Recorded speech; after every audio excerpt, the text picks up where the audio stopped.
Hi friends, ಎಲ್ರಿಗೂ ನಮಸ್ಕಾರ. Welcome to Yashu ಪಾಕಶಾಲೆ. ನಾನಿವತ್ತು ನಿಮಗೆ ಸ್ವೀಟ್ ಕಾರ್ನಲ್ಲಿ ವಡೆನ ಯಾವ ರೀತಿ ಮಾಡೋದು ಅಂತ ತೋರಿಸ್ತಾ ಇದ್ದೀನಿ. ತುಂಬಾ ಟೇಸ್ಟಿಯಾಗಿ ಮತ್ತು ಕ್ರಿಸ್ಪಿಯಾಗಿರುತ್ತೆ.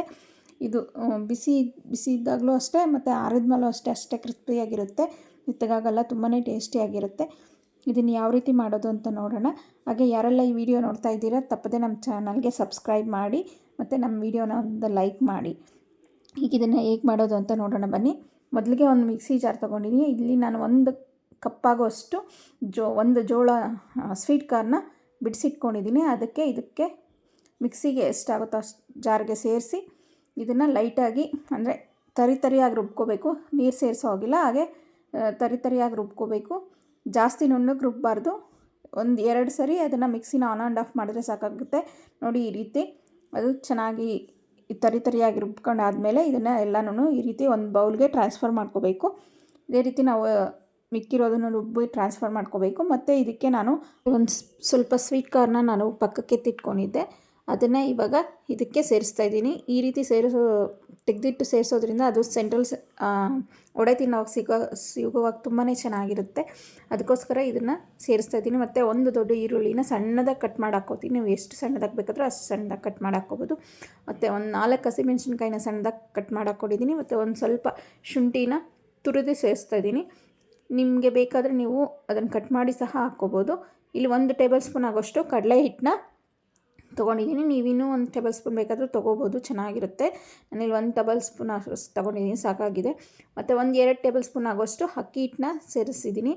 ಮತ್ತು ರುಚಿಗೆ ತಕ್ಕಷ್ಟು ಉಪ್ಪು, 1 ಟೀ ಸ್ಪೂನ್ ಆಗೋಷ್ಟು ಉಪ್ಪು ಸೇರಿಸ್ತಾ ಇದ್ದೀನಿ. ಸೇರಿಸ್ಕೊಂಡು ಇದಕ್ಕೆ ಸಣ್ಣದಾಗಿ ಕಟ್ ಮಾಡಿರೋವಂಥ ಕೊತ್ತಂಬರಿ ಸೊಪ್ಪನ್ನು ಸೇರಿಸಿ ಮತ್ತು ಒಂದು ಸ್ವಲ್ಪ ಕರಿಬೇವನ್ನು ಸಹ ಸಣ್ಣದಾಗಿ ಕಟ್ ಮಾಡಿ ಹಾಕ್ಕೋತಾ ಇದ್ದೀನಿ. ಎಲ್ಲ ಇಂಗ್ರೀಡಿಯೆಂಟ್ನು ಸೇರಿ ಮಿಕ್ಸ್ ಮಾಡ್ಕೋಬೇಕು ಚೆನ್ನಾಗಿ. ಇದಕ್ಕೆ ಯಾವುದೇ ಕಾರಣಕ್ಕೂ ನಾವು ನೀರು ಸೇರಿಸಬಾರ್ದು.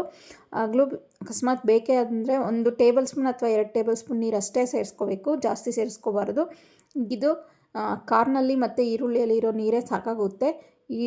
ಇದನ್ನೀಗೆ ಮಿಕ್ಸ್ ಮಾಡಿಕೊಂಡು ಚೆನ್ನಾಗಿ ಎಲ್ಲ ಮಿಕ್ಸ್ ಆಗೋವರೆಗೂ 1 ನಿಮಿಷ ಮಿಕ್ಸ್ ಮಾಡಿಕೊಂಡು ನೋಡಿ, ಇವಾಗ ಕನ್ಸಿಸ್ಟೆನ್ಸಿ ಕರೆಕ್ಟಾಗಿದೆ. ನಾನು ನೀರು ಸೇರಿಸಲೇ ಇಲ್ಲ. ಇದನ್ನು ಉಂಡೆ ಥರ ಮಾಡಿಕೊಂಡು ಈಗ ವಡೆ ಶೇಪಲ್ಲಿ ತಟ್ಕೊಂಡ್ರೆ ನಾವು ಇವಾಗ ಕಾಯಿಲಿಟ್ಟು ಎಣ್ಣೆಯಲ್ಲಿ ಡೀಪ್ ಫ್ರೈ ಮಾಡಿಕೊಂಡ್ರೆ ನಮಗೆ ಸ್ವೀಟ್ ಕಾರ್ನ್ ವಡೆ ರೆಡಿಯಾಗಿ ಹೋಗುತ್ತೆ. ಇವಾಗ ಎಣ್ಣೆ ಚೆನ್ನಾಗಿ ಕಾದಿದೆ. ಇವಾಗ ಇದನ್ನಲ್ಲಿ ವಡೆನ ಶೇಪಲ್ಲಿ ಮಾಡಿಕೊಂಡು ಇದನ್ನು ವಡೆ ಥರ ಹಾಕ್ಕೋಬೇಕು. ತುಂಬಾ ಟೇಸ್ಟಿಯಾಗಿರುತ್ತೆ. ಇವಾಗ ಇದನ್ನು ನಾವು ಮೀಡಿಯಮ್ ಫ್ಲೇಮಲ್ಲಿ ಇಟ್ಕೊಂಡೆ ಡೀಪ್ ಫ್ರೈ ಮಾಡ್ಕೋಬೇಕು. ಹೈ ಫ್ಲೇಮಲ್ಲಿ ಇಟ್ಟರೆ ಮೇಲೆ ಮಾತ್ರ ಕಲರ್ ಚೇಂಜ್ ಆಗುತ್ತೆ, ಒಳಗಡೆ ಅದು ಬೆಂದಿರೋಲ್ಲ. ಅದಕ್ಕಾಗಿ ನಾವು ಮೀಡಿಯಮ್ ಫ್ಲೇಮಲ್ಲಿ ಇಟ್ಟು ಇದನ್ನು ಚೆನ್ನಾಗಿ ಕಲರ್ ಚೇಂಜ್ ಆಗೋವರೆಗೂ, ಕ್ರಿಸ್ಪಿ ಆಗೋವರೆಗೂ ಇದನ್ನು ಡೀಪ್ ಫ್ರೈ ಮಾಡ್ಕೋಬೇಕಾಗುತ್ತೆ. ನೋಡಿ, ಈ ರೀತಿ ಕಲರ್ ಚೇಂಜ್ ಆದಮೇಲೆ ಇದನ್ನು ನಾನು ತೆಗಿತಾ ಇದ್ದೀನಿ. ಈಗ ಒಂದು ಟಿಶ್ಯೂ ಹಾಕಿರೋ ಪ್ಲೇಟ್ಗೆ ಇದನ್ನು ಟ್ರಾನ್ಸ್ಫರ್ ಮಾಡ್ತಾಯಿದ್ದೀನಿ. ಈಗ ಸ್ವೀಟ್ ಕಾರ್ನು ರೆಡಿಯಾಗಿದೆ. ತುಂಬಾ ಟೇಸ್ಟಿಯಾಗಿರುತ್ತೆ ಆ್ಯಂಡ್ ಇದು ಹೆಲ್ದಿಯಾಗಿ ಕೂಡ. ಮತ್ತು ಟೀ ಟೈಮಲ್ಲಿ, ಇದು ಸಂಜೆ ಹೊತ್ತು ಟೀ ಟೈಮಲ್ಲಿ ಸ್ನ್ಯಾಕ್ಸ್ ಆಗಿ ತುಂಬಾ ಚೆನ್ನಾಗಿರುತ್ತೆ. ನೀವು ಒಂದ್ಸಲಿ ಮನೇಲಿ ತಪ್ಪದೆ ಟ್ರೈ ಮಾಡಿ ಹೇಗೆ ಬಂದು ಅಂತ ನಮಗೆ ಕಮೆಂಟ್ ಮಾಡಿ ತಿಳಿಸಿ. ನಮ್ಮ ವಿಡಿಯೋ ಇಷ್ಟ ಆಗಿದರೆ ನೀವು ತಪ್ಪದೆ ಒಂದು ಲೈಕ್ ಕೊಟ್ಬಿಡಿ. ಆಮೇಲೆ ನಮ್ಮ ವಿಡಿಯೋನ ನಿಮ್ಮ ಫ್ಯಾಮಿಲಿ ಫ್ರೆಂಡ್ಸ್ ಜೊತೆಗೆ ಶೇರ್ ಮಾಡಿ. ಮತ್ತಷ್ಟು ಈಸಿ ರೆಸಿಪಿಗೋಸ್ಕರ ನಮ್ಮ ಚಾನಲ್ನ ಸಬ್ಸ್ಕ್ರೈಬ್ ಮಾಡಿ. ಹಾಗೆ ಫೇಸ್ಬುಕ್, ಇನ್ಸ್ಟಾಗ್ರಾಮಲ್ಲಿ ನಮ್ಮ ಪೇಜ್ನ ಫಾಲೋ ಮಾಡಿ. Thank you for watching.